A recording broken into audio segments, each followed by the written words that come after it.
Hi friends, 2-3 நாளாக நமக்கு function நிறையா அங்கேயும் இங்கேயும் அலையவும் துணி துவைக்கவே நேரமும் இல்லை, துணியும் நிறையா சேர்ந்து போச்சு.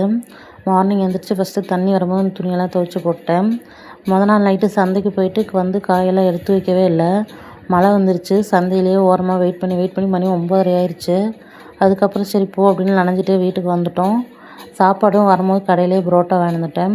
அதனால் எடுத்து வைக்கவே இல்லை. வந்தனையும் குளிச்சுட்டு சாப்பிட்டு படுத்துட்டோம்.